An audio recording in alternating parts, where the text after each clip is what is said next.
Tariklah nafasmu dalam-dalam sekarang. Ya, udara kemerdekaan ini sudah kita nikmati sekian tahun lamanya di sebuah negara bernama Indonesia. Namun, jarang kita tahu, jauh sebelum merdeka, ada seorang misterius yang menggagaskan ide negara Indonesia untuk pertama kali. Namanya jarang terdengar, tapi dialah pejuang revolusi yang melampaui zaman. Dia, Bapak Republik Indonesia. Dialah Tan Malaka.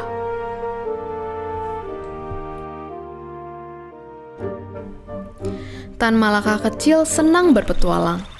Hobinya berenang di sungai deras sampai ibunya menjewer pusarnya keras-keras. Tapi di balik nakalnya, nilai-nilai sekolahnya cemerlang. Sampai ia begitu dikagumi guru dan berkali-kali membuat warga kampung terkesima. Sayangnya, kemiskinan keluarganya membuat kepintarannya terancam jadi sia-sia. Lalu ada satu keajaiban terjadi. Warga kampung bergotong royong membiayai Tan Malaka untuk belajar bahkan sampai ke tanah yang jauh di sana, Eropa.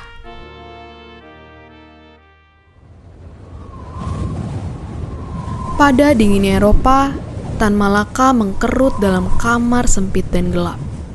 Satu-satunya cahaya ia dapatkan dari buku-buku berisi pemikiran kaum intelektual Eropa. Matanya terbuka, menyadari kenyataan bahwa banyak ketidakadilan sedang terjadi di dunia. Pikirannya lalu juga melayang ke masa penjajahan yang sedang berlangsung di negerinya. Bagi Tan, buku adalah peluru dan kata-kata adalah senjata. Ia memutuskan pulang membawa semua pelajaran itu untuk ia siapkan menjadi bahan pertempuran, membela negeri yang tengah menderita, Indonesia.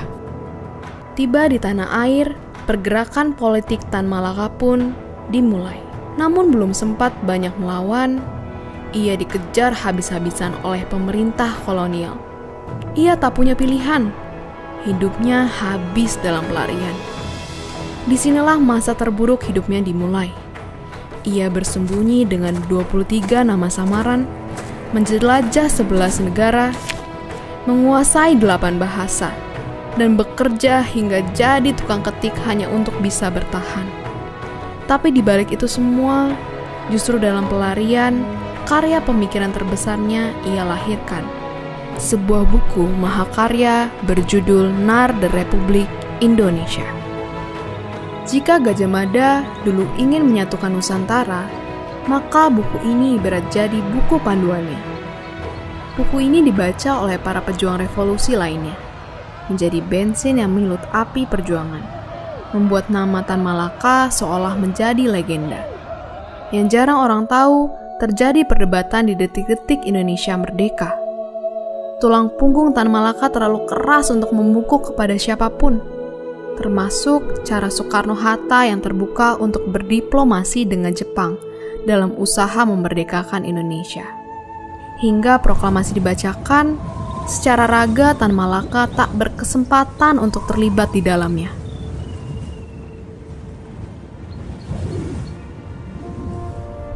Setelah proklamasi, namanya kian redup di bawah bayang-bayang Soekarno dan Hatta. Di tengah sibuknya negosiasi Indonesia-Belanda, Tan Malaka masih percaya melawan adalah jalan keluar terbaik untuk mengusir sang penjajah. Tak lama setelah itu, ia pun bertemu dengan seorang pemuda Sumatera bertubuh kecil. Sama seperti dirinya, Sultan Syahrir namanya. Ia menitipkan satu pesan yang memunculkan dilema di hati Bung Kecil.